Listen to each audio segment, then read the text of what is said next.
I think a materialist approach to things is very, very consistent with my experience in Christian social justice.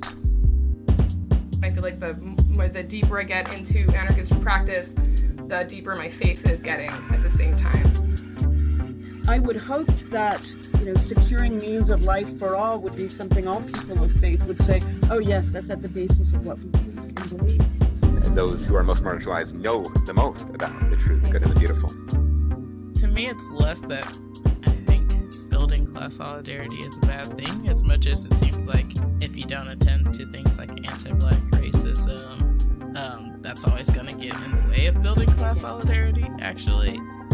And when you go back, you find that a lot of revolutionary grassroots participatory movements, the precursors to what you could call the barrio assemblies and these grassroots neighborhood organizations, a lot of these were sponsored by the church.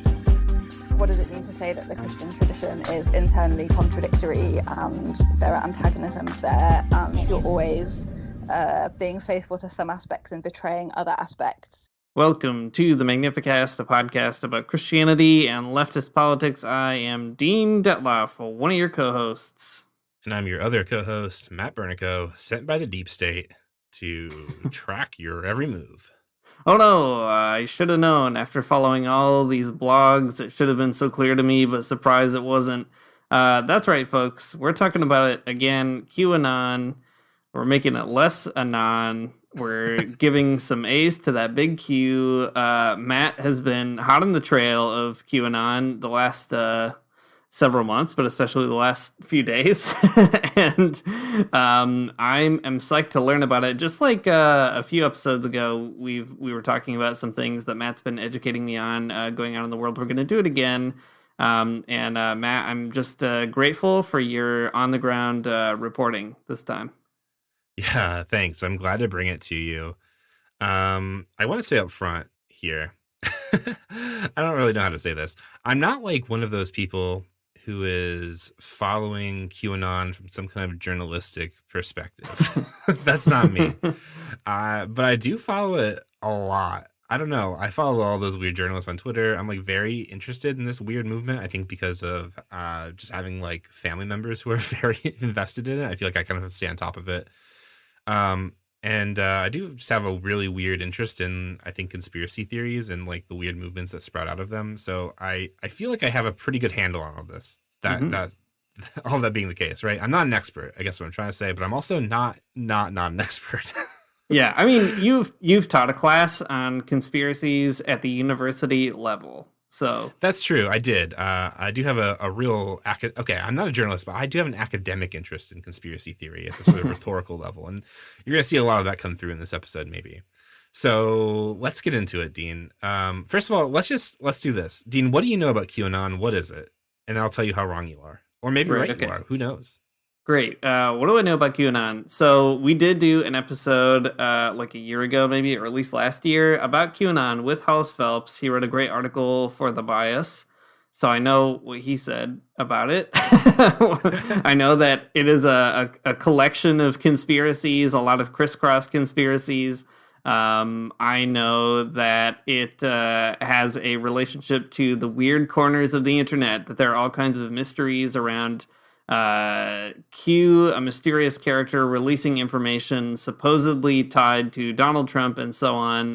There's kind of a whole worldview built around it. But since the election, Q has been, I guess, scrambling to figure out what the new narrative is. The Q drops that were happening regularly before don't happen anymore. And so now it's metastasized into something else. What am I missing? What am I wrong about here, Matt? No, I think that's a pretty good summation of kind of what's going on there. I've written a little bit something up here that I'll kind of read out in a second that sums it up as well. But I think that's pretty good. And that's the last bit of what you said is really important, right? That since the election, there have not been any new Q drops. There haven't been any new Q drops, I think, for more than a year, since December last year. Tell me what a Q drop is, actually. Yeah, so Q drops are like sort of secret, clandestine messages from somebody within the deep state, a real patriot within the government who is releasing information to other patriots on a website called 8chan, a website infamous for child pornography and also mass murderers. If you remember the Christchurch killing in New Zealand, there was a guy that live streamed his like a shoot like he was an active shooter. He live streamed that on Facebook. He was part of that 8chan community there. So, anyways, that's where all these this Q information was coming from for a very long time. But we'll get all that in just a minute.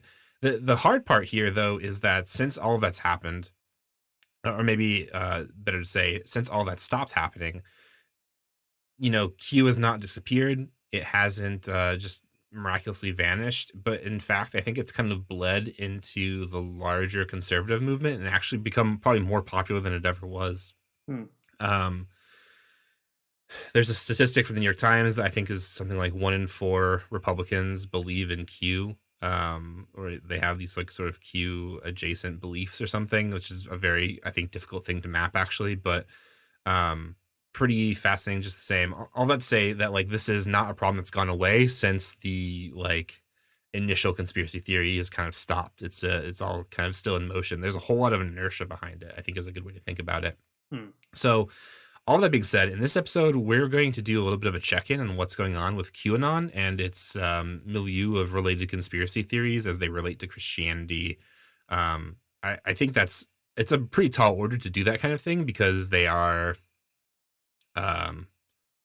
there's so many of them. There's so many people. There's so many moving parts. There's so many like contending factions within the Q community.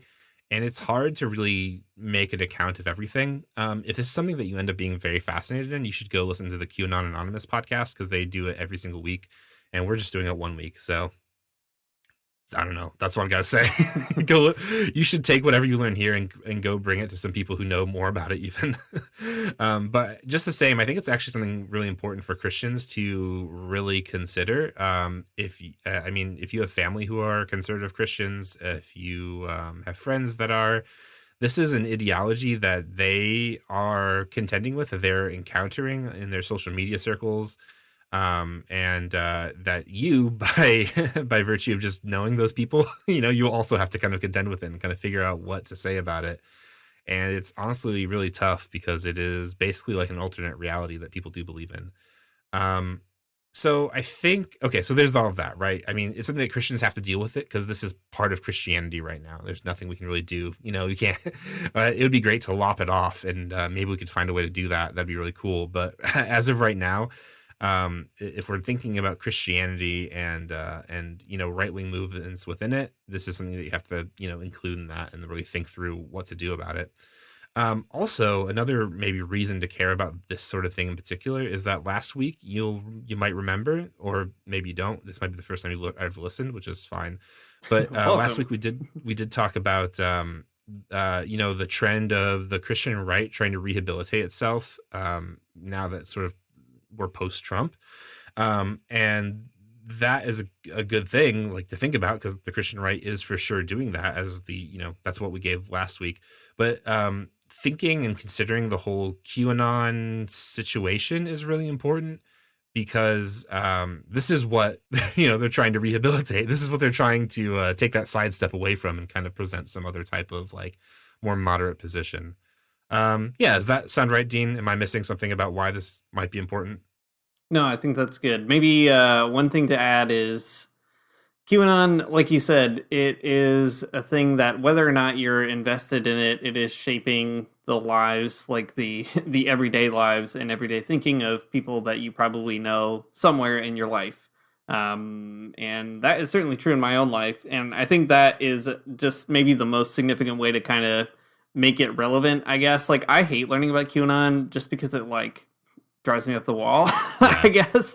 But it is genuinely useful to figure it out, especially as people on the left, because, you can say all day that like it's dumb and frustrating and all that kind of stuff, but like it is an ideology that is reproducing the worst effects of capitalism that you can imagine, and lots of other things that go along with it. So I'm adding some some endorsements, I guess, or affirmations to why I'm grateful for you to teach me about it, Matt. Yeah, good. I appreciate those affirmations. That's what I need. Okay. So, like I said a minute ago, the big difficulty with talking about Q and its related conspiracy theories is that there's a lot of backstory to wade through because there's just like so much of it. And we can't be comprehensive without spending, I think, like hours talking about all of the grifters, like the streamers, the conferences, and so on. The Telegram channels, all of these things kind of contribute to this larger discourse. And like mapping all of that it would be a massive project and not something you can do in a podcast. So I'm not going to try. But in this episode, we are going to try to give some, like, I don't know, just maybe some good examples or some case studies that characterize like what's going on in this movement and maybe like what it has to do with Christianity. Sometimes it's not always exactly clear, but it's, the more you kind of read into it and the more accounts you read from people who are there on the ground at these conferences, but also at these like rallies, it is, I think, impossible to separate QAnon from conservative evangelicalism. I don't think you can really do it. And I think in a lot of ways, especially in Hollis Phelps made this clear when we talked to him, a while back, that QAnon is definitely like an outgrowth of evangelicalism. It's not an aberration within it, which is something we talked about last week too. It's a whole conversation. We'll kind of get into it. So we'll get to go. We're going to take a look at what happened last week with an actor named Jim Caviezel, who is the guy who played Jesus in The Passion of the Christ, and also with Bishop Strickland, who is a Catholic bishop who is using his specific platform to to signal boost Jim Caviezel, which is very bizarre. And then we're also going to talk about something that happened today, which is Tuesday, November the 2nd, in Dallas, Texas, where a bunch of people expected to see JFK Jr. reappear in the world. I don't know, man. It's hard to talk about. It's hard to talk about in a way that isn't really funny to me. So we'll get there, though.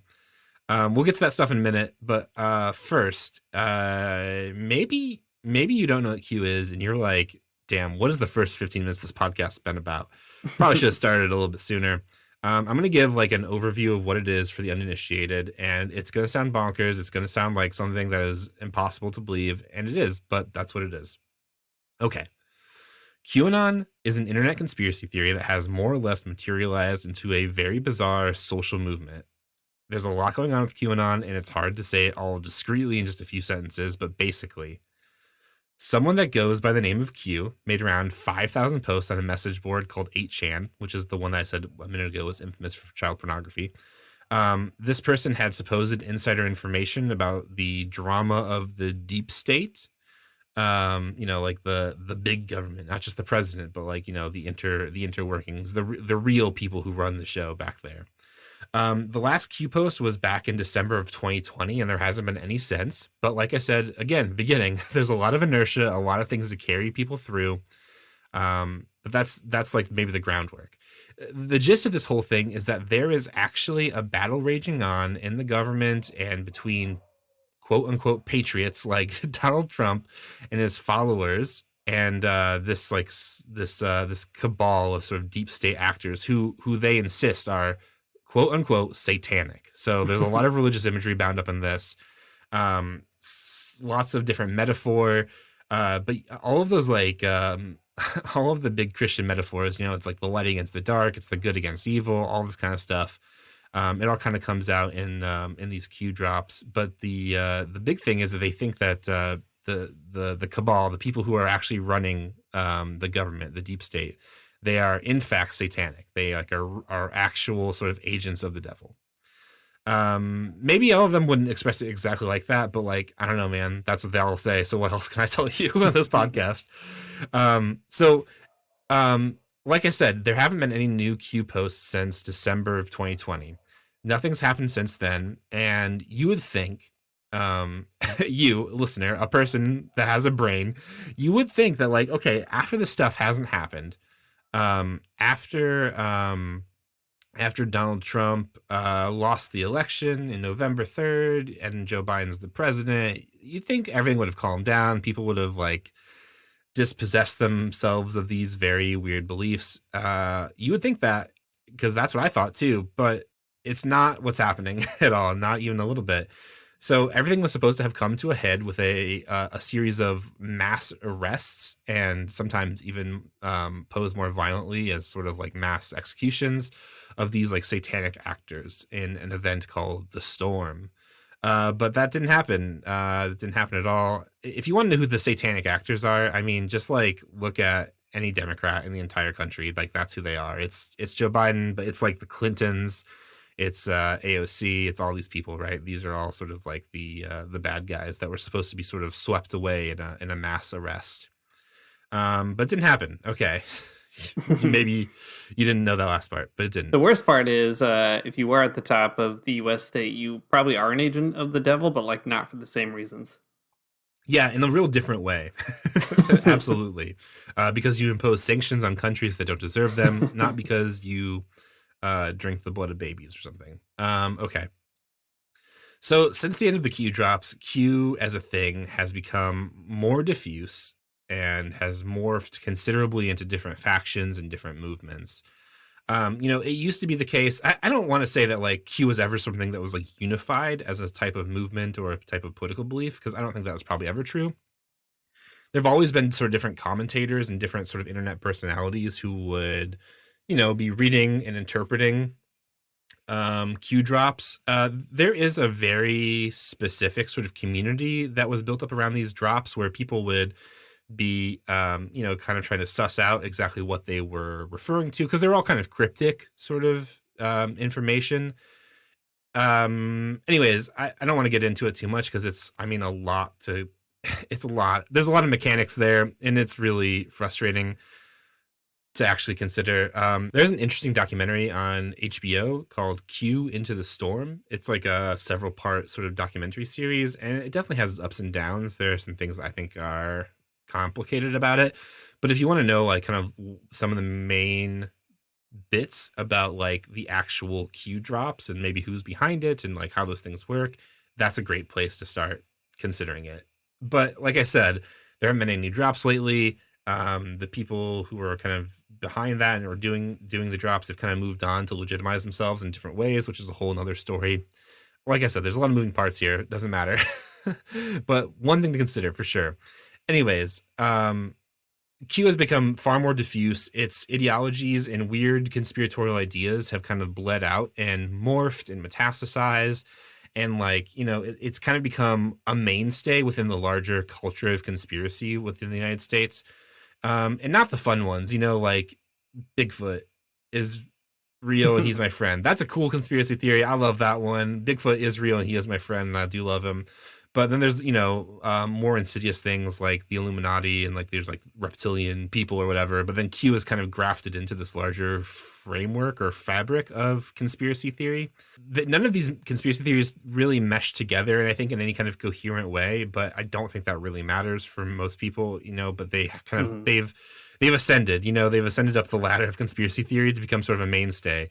That there's this sort of cabal of elites who are doing all kinds of bad things. Lots of claims about sex trafficking amongst children. There's this whole sort of like part of the conspiracy theory where the elites are stealing away kids and harvesting this bodily chemical from them called adrenochrome. It's wild. Adrenochrome is the coolest part of the X-Men universe. That's right. Man, Dean, you got to be careful what you're saying here, man. Someone's going to really get you. They can have my adrenochrome for free. Yeah. Take my adrenochrome. I don't want it. Anyways, there's all this kind of like stuff going on, and I wish I could just like sit and kind of go through it all, but it's so much. It's overwhelming just for me to talk about. But hopefully just from this brief explanation, you can kind of see some broad contours of like what's happening with Q, or what's happened with Q. And now what we're seeing is more like morphing. These ideas are becoming far more diffuse. Some of them are kind of getting taken up by people in like sort of like new agey kind of communities, like people who believe in like crystals or whatever, or like, all kinds of other things. Some of them are being taken up in UFO conspiracy groups in these different ways. I guess the point that I'm trying to say here is that Q is an idea. Like these ideas are here to stay for sure, but also the ideas I think are becoming disentangled from the title Q or QAnon, and they're kind of becoming, meshed or sewn into the fabric of the larger conspiracy movements within the United States. There's a lot of sociological stuff happening that I think is really fascinating. It's a great time to be a sociologist for sure, if you're interested in this kind of thing. So anyways, we'll inevitably end up talking about more of this as the episode kind of progresses, because it's kind of hard not to. But what remains constant in this movement, and why I think it's important for our podcast to talk about specifically, is its religiosity. Through and through, QAnon is a Christian movement. And that is, I think, a big thing to claim, but I think it's true. Its reliance on evangelical theology, on evangelical patterns of thought, on its political networks, and so on, just make it impossible, I think, to separate this sort of conspiracy movement from Christianity. And I think that is really fascinating. Like we said last week, like conservative evangelicals, they'll see this as an aberration, as something they just need to kind of rectify by being more reliant on Jesus, or putting Jesus in the center. But I think that people that are within these larger conspiracy networks of Q, and it's kind of like they're related sub networks, I don't know what to even say about them. I mean, they're people who think that they're doing just that they really are putting Jesus kind of at the center, and they are interpreting, really big eschatological events as they're attending to that Christ-centric sort of worldview. Okay, so Dean, how about this? You remember when we talked to Hollis Phelps? You were there for it. I was. There's a really great quote that we pulled out from his article on the bias. Would you mind reading that? We can kind of talk through some of that. Yeah, this is a good moment to maybe break down some of the Christianity part some more. So Hollis, like we said, wrote this great article in the bias that you should check out. And in it, he says, QAnon is not a foreign intruder to evangelicalism, as some apologetically suggest. It's not a wolf in wolf's clothing. Evangelicalism, especially in the last 50 years or so, has always had a soft spot for the apocalypse, for coded messages. It has, in its more fundamentalist forms, long harbored suspicions of designated evil actors and one-world governments. QAnon is just the latest twist in this well-established tradition. QAnon is not the alternative religion that's coming to your church, because it is already there and always has been, albeit in slightly different forms.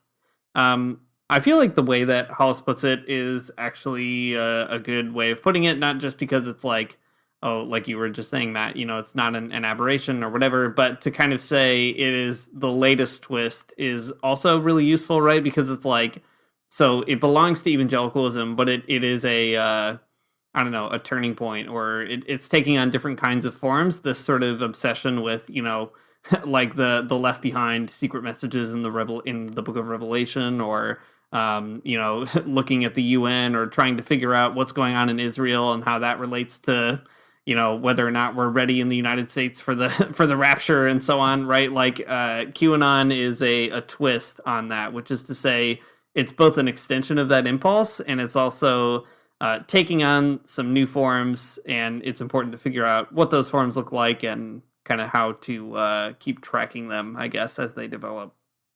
Yeah, I think that's right. I mean, I would go as far to say even that there's a genealogical connection between what you see today as Q and the wild sort of end times rapture conspiracy of the late 90s and early 2000s. I mean, even before 90s. I mean, even into the 70s or whatever, you're seeing all kinds of stuff like this from evangelicalism. So I guess all I'm saying is it's all there. It's morphing. It's changing. The characters are sliding in and out of place. There are new spokespeople. There are new terms and new metaphor. But like at the level of like what is evangelical Christianity doing, and like how are its patterns of thought acting, I think it's pretty hard to say this is something different or something outside. This is, again, I think like I don't know, this is evangelicalism kind of coming to terms with its own conspiratorial thinking. I don't know. I mean, you can't even, I think that even just like looking at the Bible, it's hard to say that there isn't a type of conspiratorial thinking there too, right? I mean, this guy dies, he rises from the dead. It's a conspiracy, right? It's all there.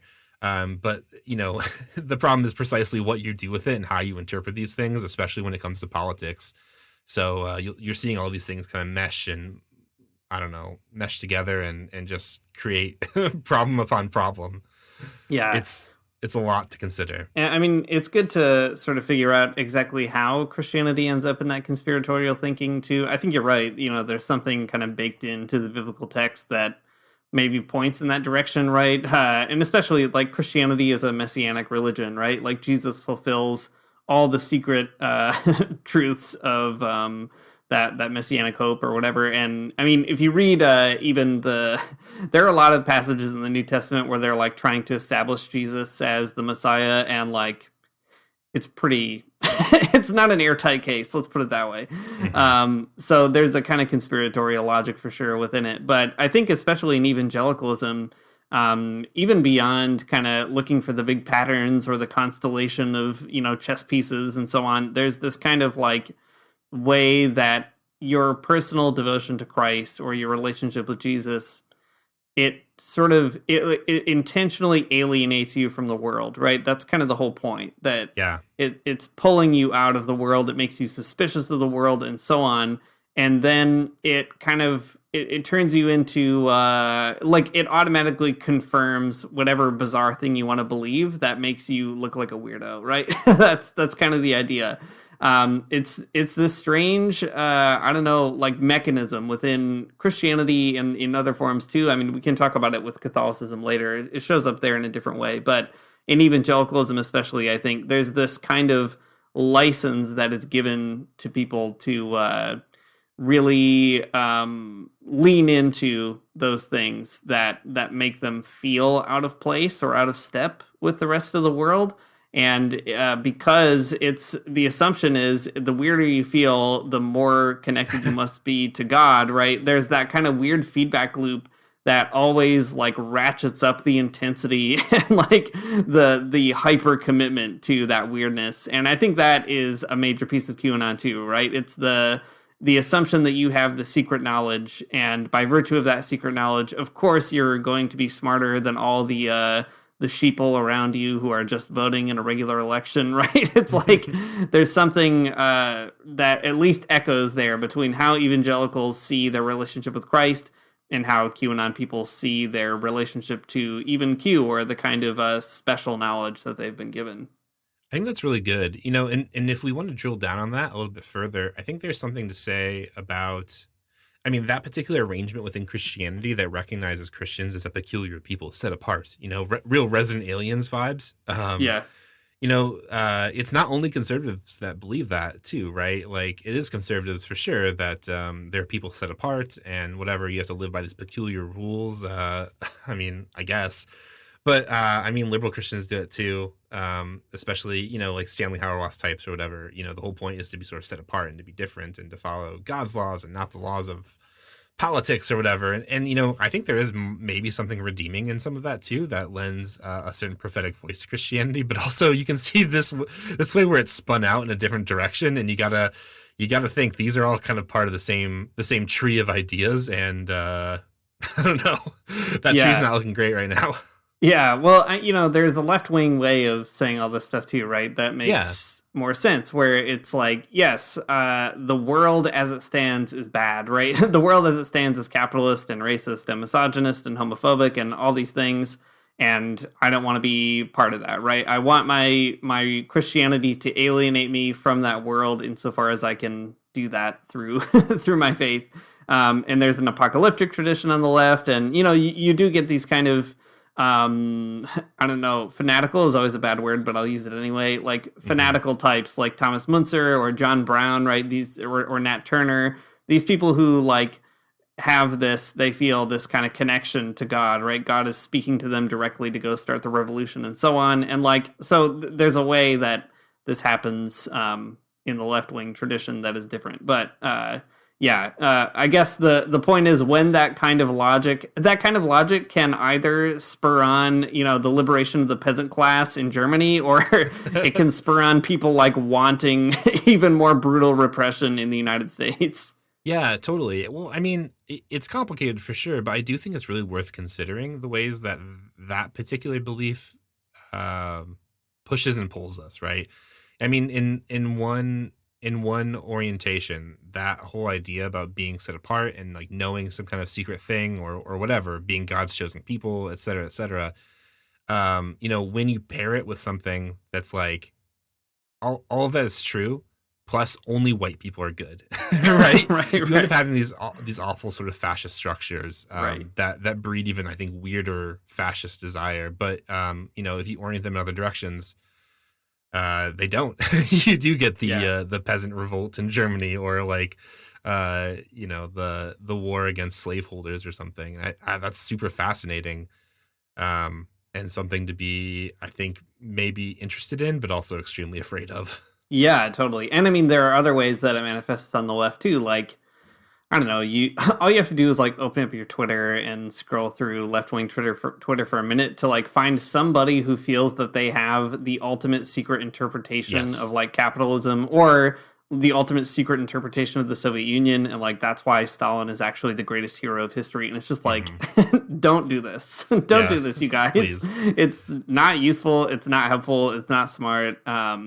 Yeah, and it's dangerous, not just because it sets you on a path to, I don't know, bad thinking and being ineffective, but I think because it also opens you up to even worse and worse conspiracy theories down the line, right? And the left has its own very sad and awful history of participating in its own versions of anti-Semitism and racism and all that kind of stuff that has conspiratorial elements as well. So I guess I don't know how I got onto this, but I guess the point is there's something kind of infrastructural about that conspiratorial way of thinking that is not necessarily good or bad, but is definitely present, and it's something that you have to at least be aware of. Otherwise, you're going to get like eaten alive by it.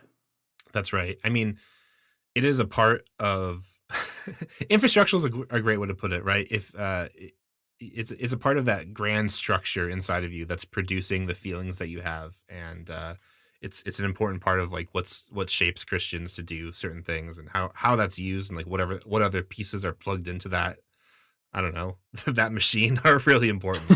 Yeah. Dang, dude, good point. All right, well, let's talk about some Q stuff right now, because it's all happening. So there's definitely there are two kind of things I want to talk about that are related to Christianity. And well, one of them is related to Christianity in a very strange way, and the other one is extremely direct, and you'll see why in a minute. So this is not a part of our original plan, but is now a part of the plan for the podcast. It is November 2nd, and you listening to this in the future will remember November 2nd, the day that lived in infamy, by which I mean the day that a bunch of people from across the United States who are Q believers went to Dallas, to Daley Plaza, to await the grand return of JFK Jr., someone who's been dead since the 90s. It's about time. So today, or Tuesday, whenever you were listening to this, there was an event in Dealey Plaza in Dallas, Texas. JFK Jr. was supposed to be there, and so was Donald Trump, I think. And it is all based on organizing and rumors and a whole bunch of like, I mean, just a constellation of sort of weird things kind of happening in these different networks of QAnon stuff. I mean, it's just sort of like a meme that happened in a Telegram chat that kind of got out of control, I guess. I mean, it's hard to say without really digging into it. It all just happened today, folks, and who knows? I'm sure there will be a great breakdown of it sometime several weeks from now, but we're covering it because it happened. Live. Our fingers on the pulse. Anyways, so this is what happened. This is from an article in the Rolling Stone that actually came out just a few hours ago called "On the Ground with the QAnon Believers Who Flocked to Dallas for the Grand Return of JFK Jr." It's such a wild thing to even say out loud. It's very complicated. So you might recall, I mean, I don't know, the people that listen to this, maybe they're probably younger than us, but JFK Jr. is not a person who is alive. They died in a plane crash, and there is JFK Jr. and JFK Sr. both play this very strange role within the QAnon pantheon or mythology. I don't know what you even call it. Delusion. I mean, the real story is that he died in a plane crash, and I guess that's it. But the QAnon story is that the plane crash was all sort of a ruse, and after the fact he escaped, and he's been laying low for the last, I don't know, 30 years. and just eating up this new QAnon stuff. He loves it. Big fan. He loves it. He loves seeing he's got a Google search for his name. So every time somebody talks about him, he gets a little tickle out of that.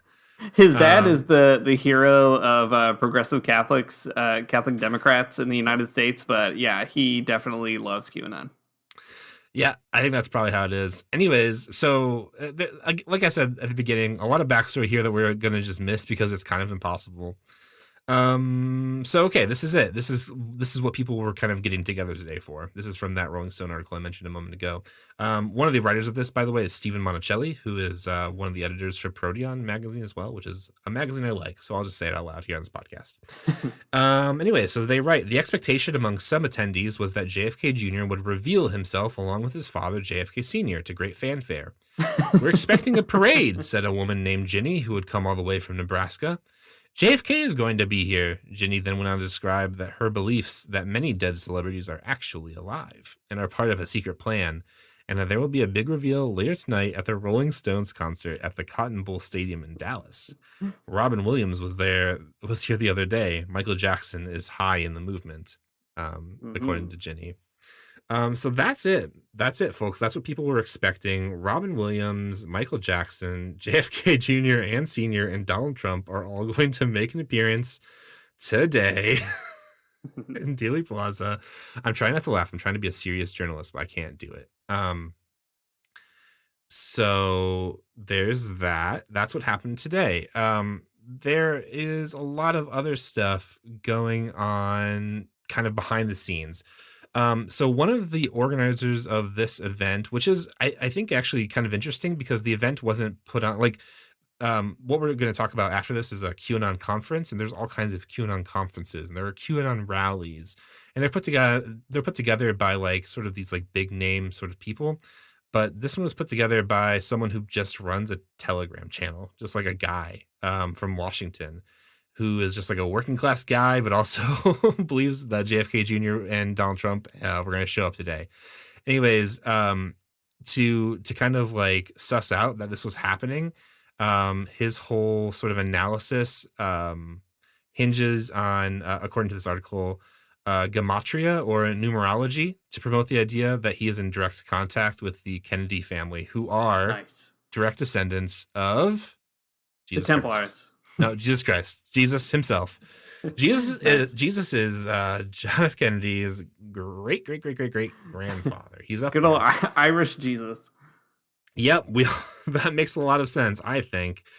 Okay, so on this Telegram channel, Protzman, who is the organizer, has been posting videos and photographs of himself hobnobbing with QAnon supporters in Dealey Plaza, signing supporters t-shirts and wielding a trophy with the message, the Gematria General, God communicates in numbers and Trump does too. Nice. Yeah, man. So I guess like I don't know, it's here, let me read this one more bit here too. Okay, this is towards the end. So spoiler alert, by the time you're listening to this is all over, and you've probably read an article about it too. But John F. Kennedy Jr., Robin Williams, Michael Jackson, nobody showed up today, which sucks. I think it would have been way cooler if they had. So close. Yeah, they really missed a great opportunity. Think about the sales, the merch. Oh my God. But anyways, today at 12:29, the only thing that happened was a group recital of the Pledge of Allegiance.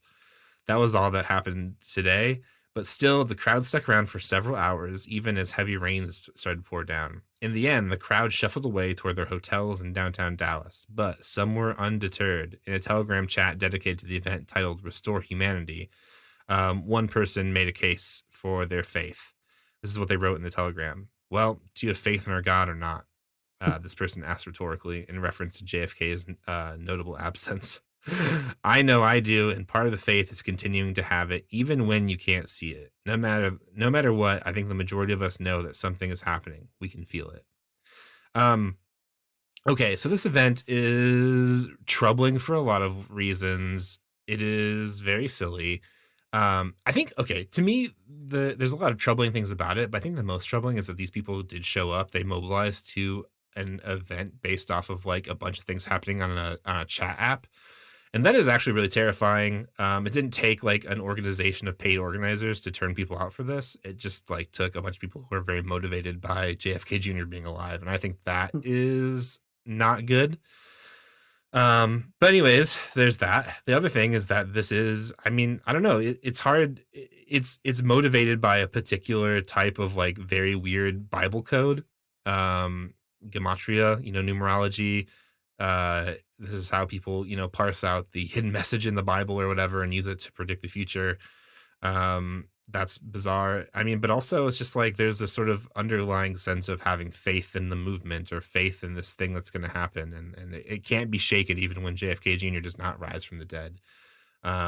So there's a lot going on there. Well, Dean, what do you think? I've been talking so much. What do you think about this thing particularly? Man, I don't know what to make of it. It was extremely weird. I did see a take on Twitter that I thought was insightful from Brent Soretta, who is a history prof at North Carolina State. He's a good Twitter follow. You can follow him. He said, I continue to believe this is some kind of collective anterograde amnesia, and these people have not made any new memories since 9/11. That's a good joke tweet. But he does say, he lists these celebrities, right? Dale Earnhardt, Michael Jackson, Robin Williams. He says, with Trump at the center of the cult, it becomes clear that it's about the resurrection of a late 20th century cultural world in which these people last felt at home. And I think that seems right to me, right? It's like, there's something weird about conspiracy theories around dead celebrities in general, but there's something really comforting about it too. It's the kind of being haunted by the culture that makes you feel safe. Like, I don't know, a world in which flubber exists, and 9/11 never happened, and like George W. Bush was about to be president, and like that is the world that people want to live in. Complaining about Bill Clinton is easier than complaining about Barack Obama, right? It's like it's such a different kind of retreat into this nostalgia, and I think that is probably an underestimated piece of all this too. Like it's not hard to sort of understand QAnon, like lots of conservative movements, is about trying to recover a past that never existed. But there's also this, I guess maybe this is the Marxist point, right? Like in the manifesto, there's that great line about how under capitalism, all that is solid melts into air, right? And the bourgeois class is like changing everything all the time by virtue of kind of remaking it, right? In the process of getting more capital. And that has this sort of dissolving effect, this destructive effect, and it leaves people feeling disoriented and confused and sort of unmoored, right? No grounding, all that kind of stuff. And the symptoms of that feeling, the symptoms of the frenetic pace of capitalism, is to try to hold really tightly onto stuff that can like put your world back together.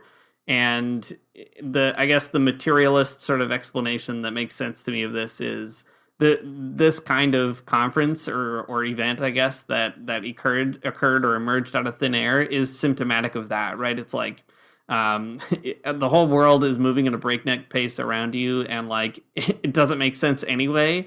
So what does make sense is like all the celebrities that you've seen in pop culture for like your entire life, and the people that kind of make up the world in which you live and the world in which you kind of maybe feel safer in just because they're in your memories. It makes sense to me to see that as kind of part of a response to capitalism's deleterious crazy making effects. Yeah, I think that makes a lot of sense, right? I mean, it is, I mean, even if you are a conservative or you're a borderline fascist person, I mean, since 2008, since before, I mean, capitalism is always taking things from you. And it's hard not to see some of these conspiracy movements as real ways people are processing grief of a life lost, Yeah.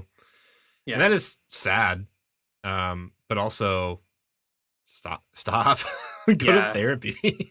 Yeah, I mean, it's tied up in a lot of grief too. I mean, just speaking, I guess, generally from people I know who are deep in QAnon, or maybe not even deep in it, but kind of downstream from it and willing to pick it up if it's repackaged. Like, just like I said, anecdotally, I feel like it is related to a lot of senses of loss or grief, or the people I know who have latched onto it just seem to be, looking for some way of putting their life back together. And yeah, I mean, that's the saddest part of it, is that there's a really tragic piece involved in it. And yeah, it's really too bad that that's a coping mechanism our culture has kind of invented for how to work out your life.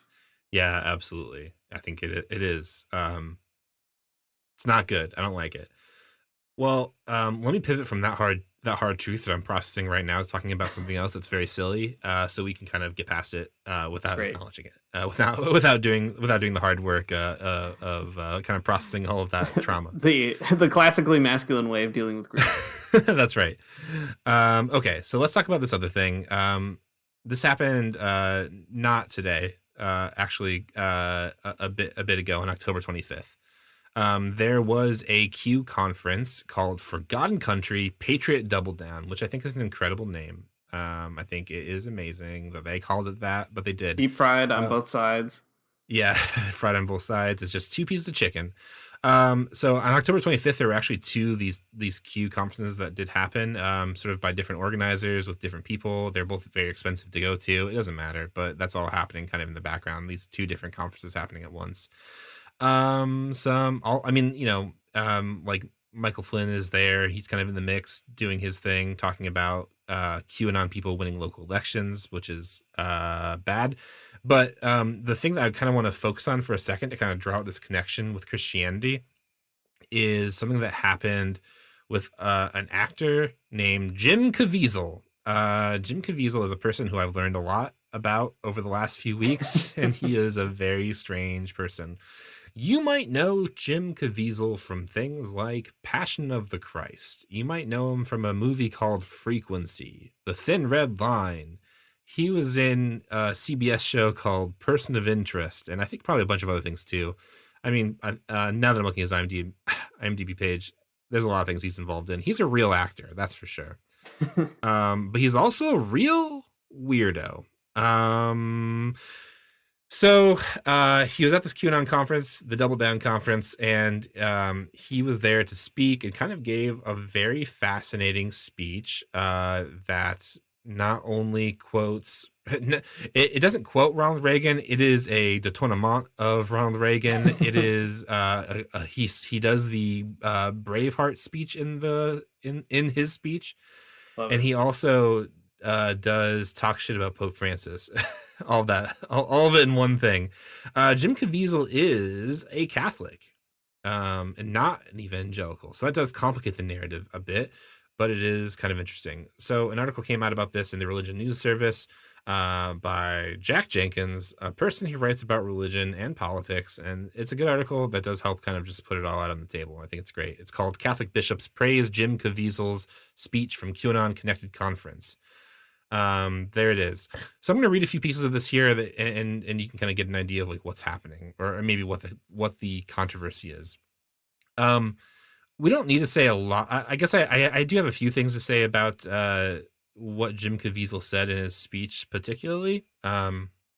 Here, you can take our lives, but you can never take our freedom, shouted Jim Caviezel, who portrayed Jesus in Gibson's 2004 film The Passion of the Christ. You might remember. He said that. He said the whole he said more than just that one line. He did kind of the preceding monologue up to that point from Braveheart, which is very bizarre. But he's not mad at the English. Instead, he's mad at the satanic cabal of people who are trying to take your freedom. Kind of drummed up this whole Ronald Reagan speech where Ronald Reagan is actually talking about Khrushchev and communism, but Jim Caviezel subbed in a bunch of stuff about just culture war stuff really, and COVID, like mask mandates instead of communism. I don't think the sort of the rhetoric is not lost on anybody there. I think people kind of got what was going on, and that's all really interesting and troubling. But then there's this piece from his speech that I think is worth talking about a bit more. So Jim Caviezel says this: every man dies, but not every man truly lives, he said. We must fight for that authentic freedom and live, my friends. By God, we must live. And with the Holy Spirit as your shield and Christ as your sword, you might join St. Michael and all the angels in defending God and sending Lucifer and his henchmen straight right back to hell where they belong. Okay. So Jim Caviezel further added that he was referring to, when he was talking about the devil and all the bad guys, his henchmen. He's referring to our priests and pastors, and now sadly even our Pope, before he went back to the Ronald Reagan talking points, which I think is very fascinating. He closed out his speech referring to a reference to the storm, which is again that's like the QAnon part of it all. That's the QAnon code for Donald Trump coming back to sort of cast out the evil forces of I don't know, governmental politics or whatever. That is all very interesting. And I mean, God, there's so much more in this speech. You can watch the video of it on Twitter. I mean, I would say don't watch it. Probably for the best if you don't. I'm not going to. No, of course not. Anyways, the very bad part though is that Bishop Joseph Strickland, who is the head of the Diocese of, I guess, Texas. Tyler, Texas. Oh, Tyler, Texas. Thank you. He's known for being sort of a conservative bishop, to say the least, but he tweeted out a link to Caviezel's speech on Twitter, and suggesting that everyone needs to listen to the message.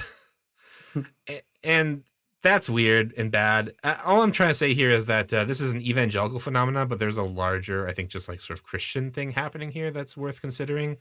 Maybe these particular impulses and assemblages of ideas don't, they don't stay in evangelicalism. They kind of bleed out more than that.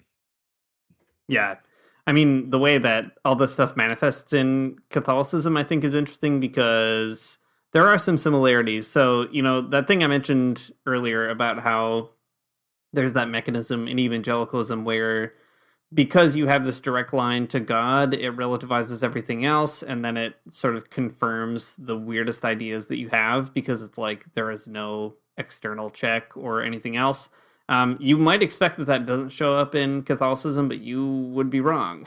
It does show up, but in its own way. And for example, Bishop Strickland tweeted not too long ago a quote from Cardinal Burke, another conservative in the church, who said, "When I die, I will appear before the Lord to give an account of my service as bishop, not before the conference of bishops," right? So before God. And I don't know. There are divisions in the Catholic Church. I probably don't have to tell listeners that. But this kind of logic, I guess, is prevalent even among bishops and other Catholics that, they have to sort of defend the real true message of Christ from everybody else, including other people in the church, right? Even if that's the Pope, for instance. And I think that's where there's a kind of tactical or strategic alliance between Catholics and evangelicals. They see in each other, they recognize that kind of echo sometimes, or that resonance of having that direct line to God that supersedes all the other things that are around you. And I think, it's bad. I think it's very immature. It's very unthought through, but it is also, again, symptomatic of capitalism, especially when it comes to the church. Like, evangelicalism is a Christianity that is like a direct result of capitalism, right? Like it is the theology of capitalism in so many ways. Catholicism is always contending with like the fact that it has lost its place as the sovereign church over like the whole world, right? Like it is a medieval institution. It doesn't really know what to do with capitalism a lot of the time. And I think that especially conservatives they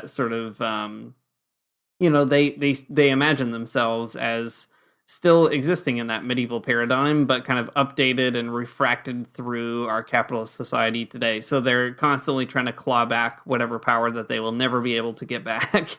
And, they see QAnon as one more kind of power fantasy that they may not have control of, all of the United States or something, but like they're in possession of the truth, and you just have to kind of keep shouting that out, no matter what the what the rest of the church might be saying. So it's refracted in a different way, but there's a lot of similarities there too. Yeah. Yeah, I think that's a great way to put it, especially emphasizing that like sort of moment of fantasy as well. I mean, another way to deal with trauma. I mean, Yeah. it's a way to deal with a lot of things, but I don't know.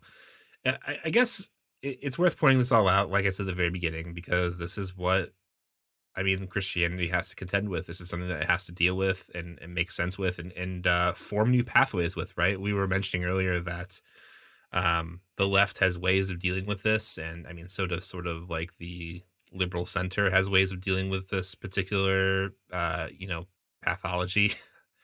But it's something that, you can't really ignore because it's there. It's a part of the Christian story. It's a part of the reaction of Christianity to a certain type of tragedy and to an interpretation of politics. So it's really worth considering how this all works out. And I mean, it's funny and silly, but it's also pretty serious too, because these folks are mobilized politically and organized as well in a really troubling way. So I guess there's that piece, right? There's the piece that this is important to Christianity in the grand scheme, like in the big story. It's an important piece, and it's something to think about politically as well. Insofar as like Joe Biden doesn't solve our problems. There's a president, he's there, he's kind of doing a big flop for sure. But it's not like Trumpism is defeated. It has a lot of inertia, and it's kind of keeping itself going with the perpetual motion machine of these conspiracy theories. And so it's not going away politically. It's not going away religiously. And this is what we kind of have to move through in the political train of 2021 and 2022. And I mean, probably forever. Who knows? Yeah. Well, let's see. That's a bleak note to end on, but nevertheless, an important one. But I instead let's close it off with a fun question. Matt, if you had to think of a celebrity that you want to see come back, you want to add this to the mix, you can put this in the Telegram channels, get QAnoners to get invested. What celebrity do you want to see come back from the dead? So I think if I was going to go into the QAnon channels and try to convince them to bring somebody back, I would want to pick someone who is already alive, but I do want to see become more prominent again. Sure. Like their career is dead. Yeah. And my answer is Weird Al. I want Weird Al to be front and center on everything. Sure. I want a giant rally in Texas just for Weird Al to show up. I think that would be great. There was a time when he was putting out albums all the time. He had his own TV show, and now he doesn't. And I want Weird Al back. Yeah, and he's got that conspiracy song, so it's just in time. It's true. He does have the conspiracy song. He can get it out there. So there it is. That's my humble plea for QAnon to bring back Weird Al and the Weird Al Show. And well, I don't know. There's that. Dean, who would you want QAnon to resurrect? Man, I'm gonna say, okay, for left-wing QAnon, when we all get together in the middle of Texas because we all just started talking to each other one day, and we passionately await all of our celebrities to come home. I'm gonna say it's gonna be Pete Seeger. He never died. He's extremely old. He's gonna be plucking that banjo around long after I've died. He can't die. That's for sure. He's like Joe Hill. He never ever dies. Just like Dale Earnhardt, he never ever dies. Yeah. Whatever NASCAR couldn't kill went on to organize this particular rally. So pretty good. Yeah, pretty good. All right, folks, this was a weird one, and that's okay. We need it sometimes to hear this weird stuff. And if you liked this weird stuff, then you can support us on Patreon at patreon.com/themagnificast. Go there and support us at different levels. You can get all kinds of nice rewards. Amongst them, though, is a great, mostly weekly current event podcast called The Lock-In, where we do some goofy jokes and talk about whatever's happening in the week. And also we have a cool Discord that you can join too if you support us on Patreon, and you can get to know all your people on here, and that's fun too. I love it. So do that. All right. Our intro music is by Amaria Armstrong, and our outro music is by The Illogical Spoon. We'll see you next week.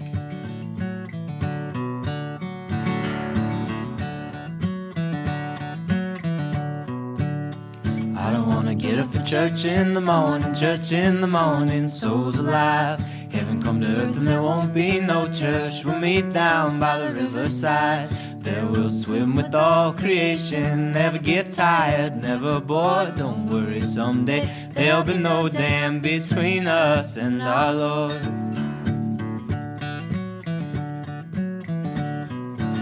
Jackson, keep your hoods up. Keep your hoods up and you stay up late. In Jackson, you keep your hoods up. Well, you keep your hoods up and you stay up late. Oh, don't mind a cold night, but we might mind if you leave too soon. So come on now, it's still early. At least I would have